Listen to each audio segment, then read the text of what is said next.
Shalom, meu nome é Fabiana, eu sou casada com Rony e faço parte do Tropa de Elite de Jesus. Eu me sinto muito honrada pelo Senhor por estar junto de vocês nessa tarde e trazer para cada uma de vocês aquilo que o Senhor colocou no meu coração. Se fosse para dar um nome a essa porção, seria a bondade de Deus, a bondade de um pai que nunca esquece os seus filhos, ele nunca esquece. Amém? Eu peço para vocês, meus irmãos, por favor, abrirem em 1 Samuel. Gente, eu amo 1 Samuel, 2 Samuel, todo mundo sabe que eu amo Davi, né? Eu amo Jesus, mas eu amo Davi também. 1 Samuel, capítulo 20, e o versículo é o 14. Mas é apenas uma partezinha, só uma partezinha, que diz assim: use para comigo da bondade do Senhor. Olha só que interessante. Use para comigo da bondade do Senhor. E quem que foi que disse isso? Foi Jonatas. Jonatas era o filho do rei Saul. Lembram? Ele era filho de um rei, o rei que estava regendo naquele tempo. Rei é o mais que tudo numa nação. Entendem isso? Nós temos uma mentalidade de democracia. Então, a monarquia, ela passa meio que apenas de um conceito para nós. A gente não tem esse entendimento do que é uma monarquia. A monarquia, o rei é absoluto. É 1 Samuel, capítulo 20, versículo 14. Uma partezinha só, tá? Então, Jonatas, ele era filho daquele monarca, daquele que mandava em tudo em Israel. E ele disse isso para Davi. Ele falou isso para Davi. Ele estava fazendo uma aliança com Davi. E Davi, meus queridos, estava fugindo do rei Saul. Ele estava fugindo para não ser morto. Você consegue imaginar essa cena? Pensem sobre isso. Pensem agora. Davi estava fugindo do rei. Ele estava fugindo para não ser morto. E como que um filho de um rei deveria tratar o inimigo de seu pai? Como que vocês acham? Porque se ele estava fugindo do rei, ele era inimigo do rei, certo? E se ele era inimigo do rei, ele era inimigo de toda a nação. Conseguiram entender isso? Que ele era inimigo daquela nação? Por que será que ele estava pedindo que Davi fosse bondoso com ele? E não era uma bondade, era a bondade do Senhor. Ele deveria ter matado Davi. Concordam comigo? Porque ele era inimigo do rei. Ele era inimigo da nação de Israel. Ele deveria ter sido morto. Davi estava fugindo do rei. E esse homem foi escolhido por Deus, Davi, mas Saul também foi escolhido por Deus. Davi foi, mas Saul também, gente, foi escolhido por Deus.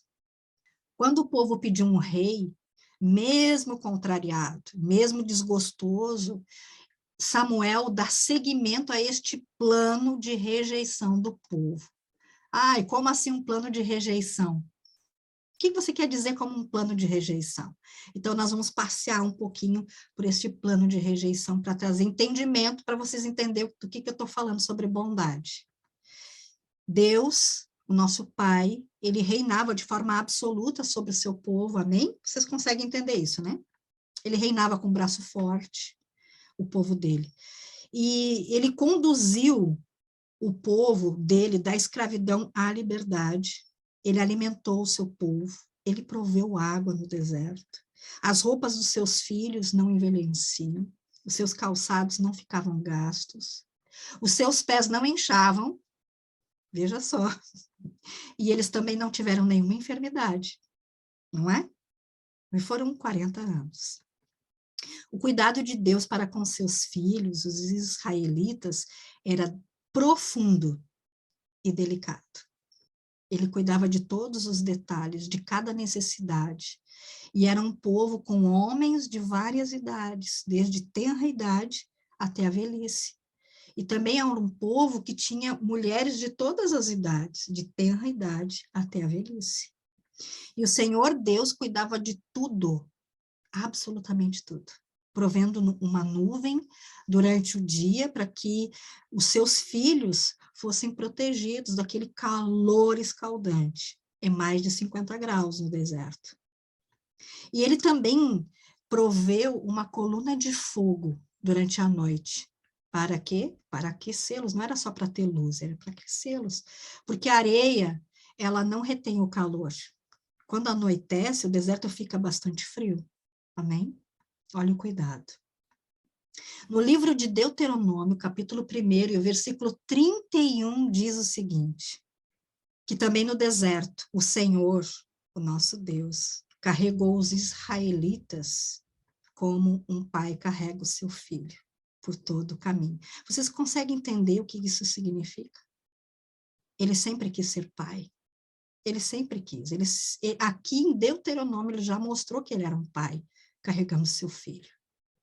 Para Salomão também ele disse isso, que eu serei como teu pai, tu serás como meu filho. Mas apenas Jesus viveu essa paternidade. Olha que profundo.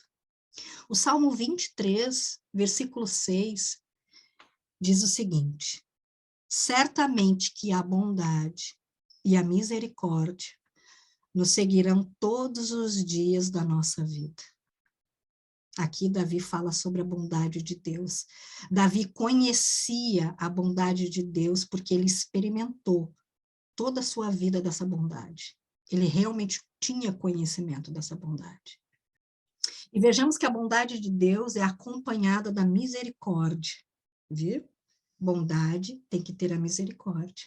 E sabemos que a misericórdia do Senhor, ela se renova a cada manhã. E isso impede que nós sejamos consumidos.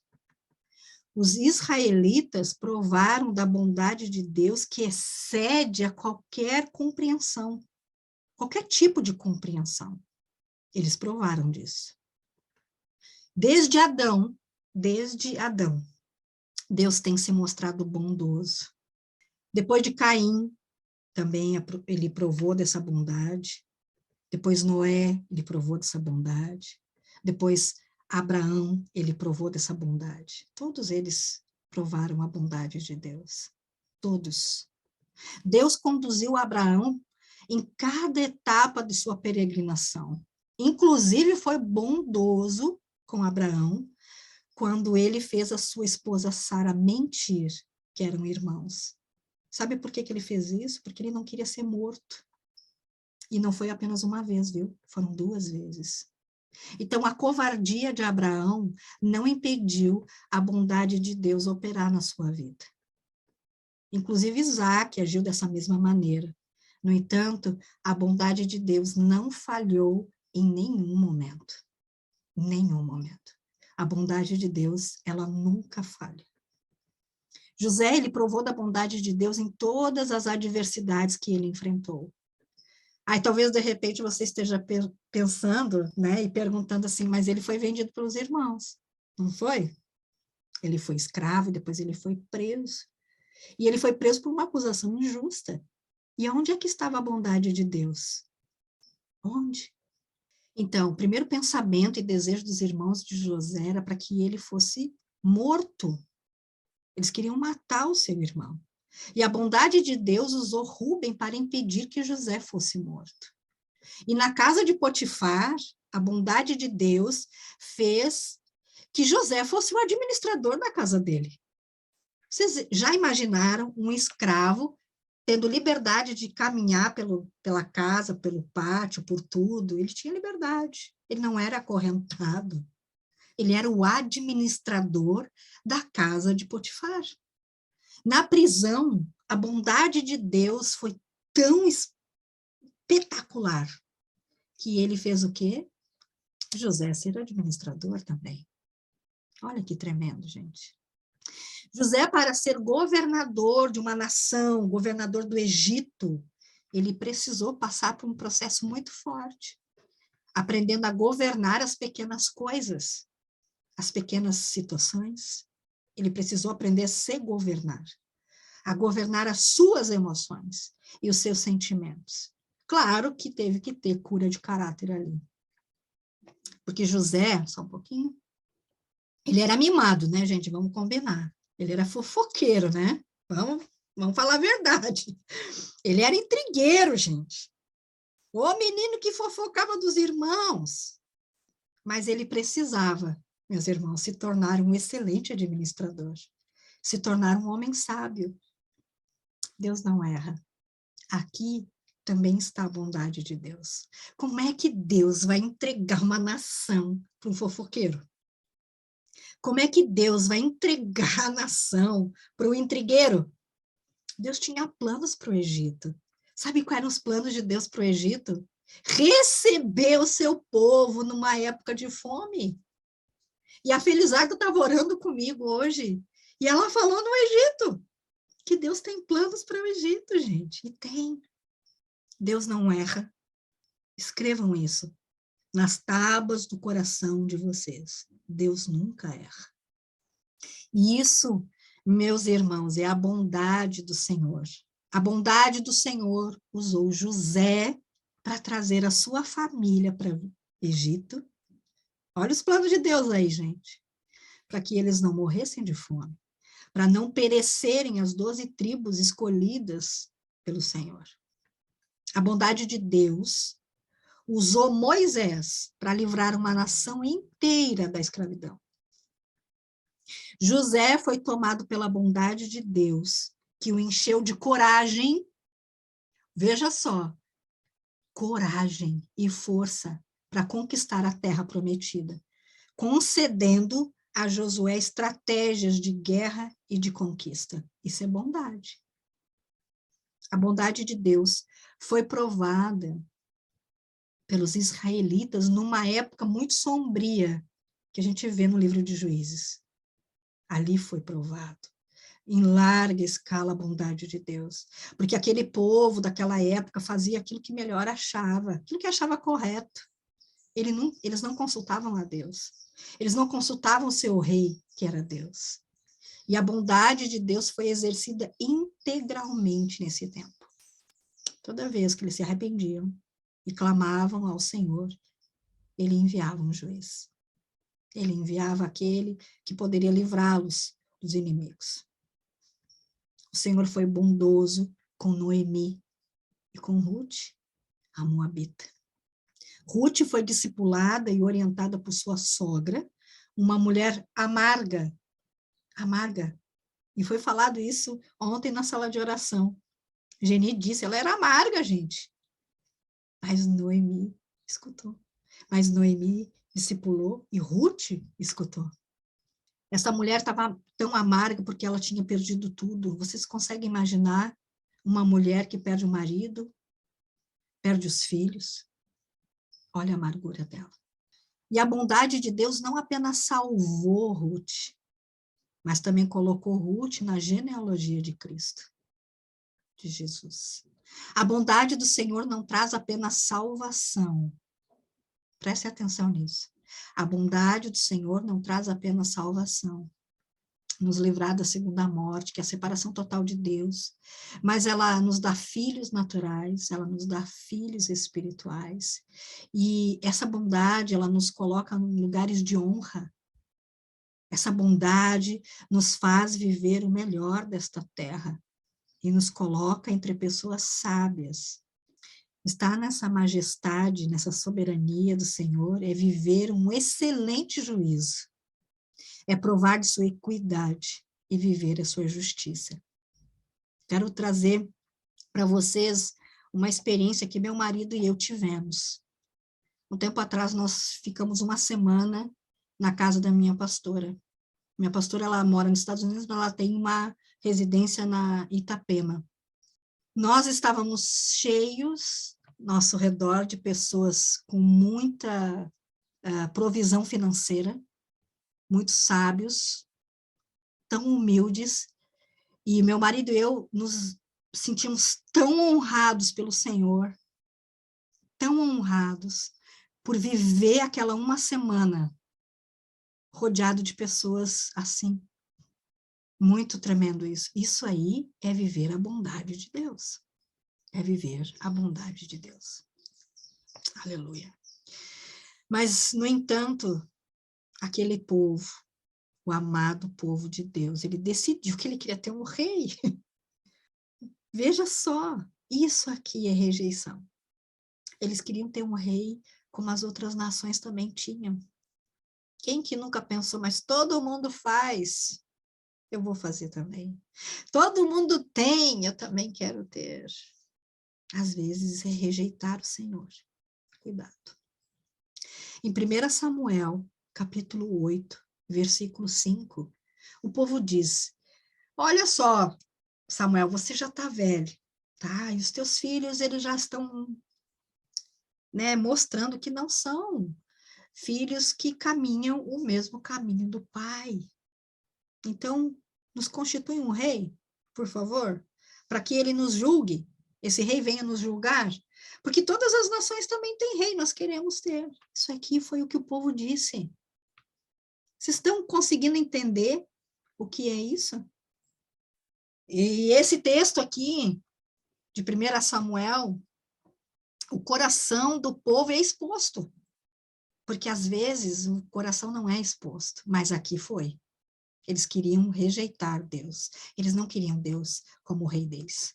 Eles queriam um rei normal. Escolheram um rei, sim, foi rejeitar a Deus. Rejeitar aquela majestade, a soberania de Deus para aquele povo que ele tinha livrado da escravidão. O fruto da rejeição do povo, sabe o que aconteceu, gente? Gerou o rei Saul. Saul foi o fruto da rejeição, o pai de Jonatas. E Saul também foi rejeitado por Deus.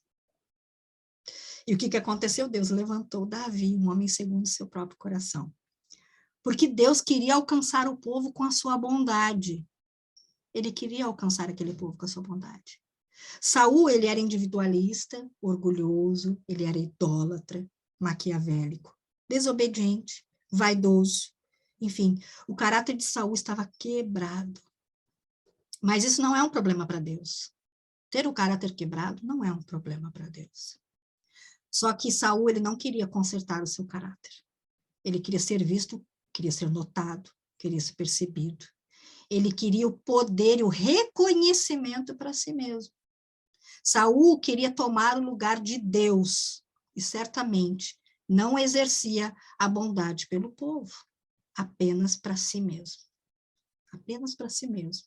Nesse mesmo texto ali de 1 Samuel, na festa de lua nova, ele tenta matar o próprio filho, por causa de Davi, porque ele queria ter o controle daquela nação. E por que eu digo que Saul tinha um caráter quebrado?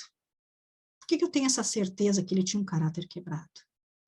E não estava sendo usado pelo inimigo, não estava possesso, não tinha demônio. Por que eu digo isso? Com tanta certeza.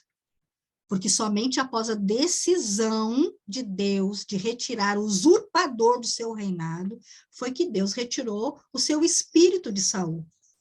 Somente nesse tempo. E colocou o que é a influência de um espírito maligno. O caráter de Saul era terrível. Percebam que a bondade de Deus sobre o seu povo é inigualável e eterna. Ainda que houvesse sido rejeitado por eles, o Senhor Deus e Pai os livrou de um rei mesquinho e egoísta, trazendo para o povo um homem que o amava e o glorificaria para sempre e cuidaria dos interesses do povo, que ele sabia que era muito amado por Deus. Ah, esse amor de Deus. Esse amor de Deus. O amor de Deus é a sua bondade para com todos os seus filhos. A bondade de Deus, eu vou usar a falar que é uma pessoa. A bondade de Deus é Cristo. E Jonatas conhecia essa bondade de Deus. E por isso ele ofereceu a sua capa, a sua armadura, a sua espada, o seu arco, o seu cinto para Davi. Mostrando que Jonatas havia tido a revelação de quem era Davi, segundo a ótica de Deus. E as coisas que Jonatas entregou para Davi apontam para o quê? A capa significa realeza. A armadura, proteção. A espada, o próprio Cristo. O arco significa a qualidade de impulsionar o povo a fazer o que nasceu para fazer. E o cinto significa a verdade, que também é Cristo. Assim, ainda que inimigo do rei, o pai de Jonatas, este não fez nada contra Davi. E ainda ajuda Davi, porque ele sabe sobre a soberania, desculpe, a bondade de Deus. Ele conhece isso. E sabe que apenas Davi poderia cumprir essa missão de governo daquele povo muito amado por Deus. E ele faz um pedido. Agora vem a chave, o porquê daquele texto inicial. Ele faz um pedido a Davi, que ele usasse a bondade de Deus. Ele usasse a bondade de Deus para com ele, para com a sua família, quando seus inimigos fossem eliminados. E aqui ele inclui o seu próprio pai. Ou então o rei Saul. Vocês entendem o nível profundo espiritual que há nesse relacionamento, nessa conversa? Jonatas, ele entrou efetivamente numa revelação muito profunda da parte de Deus. Ele não desonrou seu pai, mas ele honrou a Deus, a escolha de Deus. E ele sabia que a bondade de Deus era tão inexplicável e tão eterna e tão tudo de bom e nada quebra, que foi nesta aliança, neste tipo de aliança que ele se achegou a Davi. Apenas a bondade humana não levaria Davi a cuidar da família de Jonatas. Teria que ter Cristo, para que essa bondade fosse provada, para que fosse executada, para que fosse vivida, para que fosse experimentada. E eu estou quase encerrando. E a bondade de Deus persegue, veja só, a bondade de Deus persegue, voltamos lá para o Salmo 23, a bondade de Deus, ela persegue o seu povo, em todas as épocas, em todas as estações, até chegar em mim, até chegar em você. As nossas circunstâncias catastróficas não quer dizer que o Senhor não é bondoso, porque a bondade dele é inigualável. E ainda que nós tomemos decisões erradas e provemos das nossas consequências, ele interfere nisso, porque a bondade dele também é misericórdia. Afinal, o nosso Pai, ele é o nosso pastor. Ele nos esconde na sombra de suas asas. Ele é o nosso escudo. Ele é o nosso protetor. Ele é o nosso ajudador. Ele é o nosso socorro sempre presente. Ele é a nossa rocha. Ele é tudo o que nós precisamos. Não vamos rejeitá-lo por absolutamente nada neste mundo. Amém? Eu quero orar com vocês sobre isso. Que de repente não esteja reconhecendo a bondade de Deus em todos os momentos de sua vida. Talvez você esteja vivendo algo diferente, difícil demais neste momento.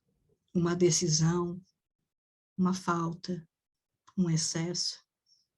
Esteja quebrada, tão magoada, tão ferida. Esteja com tanta dúvida e não esteja reconhecendo a bondade do Senhor. Ô papai, eu quero louvar e agradecer o teu nome por todas as pessoas que estão aqui, papai. Por todas as nações que o Senhor inseriu aqui, Senhor. Ah, Pai, nós nos confundimos tanto durante o percurso de nossas vidas, nós nos distraímos tanto no curso de nossas vidas. Nós perdemos tanto tempo pensando em coisas que não têm fundamento, que não têm sentido. Nós nos colocamos constantemente no centro de nossas vidas, as nossas preocupações, as nossas necessidades. É tão rápido de tirar Cristo do centro. É tão rápido. É tão rápido também eu e os meus irmãos não conseguirem ver a tua bondade. A tua bondade, papai, vai muito além daquilo que a gente conhece por ser bom. Vai muito além.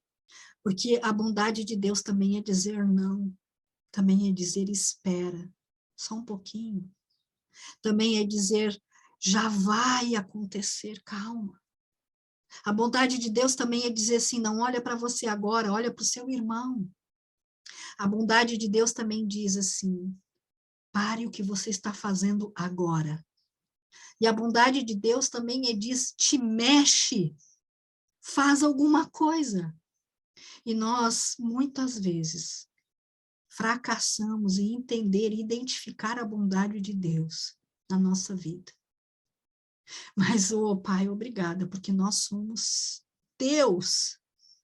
Nós somos tua propriedade. Nada e ninguém pode nos afastar do teu amor. Nada.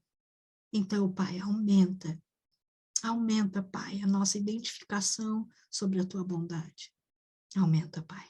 Guarda o nosso coração, porque o nosso coração é corrupto, Pai. E, por favor, papai, abra as portas do céu para todos aqueles que têm uma necessidade neste momento, que precisam de uma resposta, que precisam de uma direção, que precisam de saúde, que precisam do seu casamento consertado, que precisam de uma resolução de um pecado que não consegue abandonar, que precisam de todo o entendimento de provisão, porque não sabe o que vai acontecer no dia de amanhã. Obrigada, Pai, porque o seu amor não tem como explicar. E eu te louvo, engrandeço a Ti, Eterno, de todo o meu coração, de todo o meu entendimento. E peço perdão por duvidar da Tua bondade. E peço perdão por não ver a Tua bondade em todos os detalhes da minha vida. E peço perdão por ser ingrata. Peço perdão por não louvar e engrandecer o Teu nome, inclusive no dia mau. Em nome de Jesus. Amém e amém. Glória a Deus.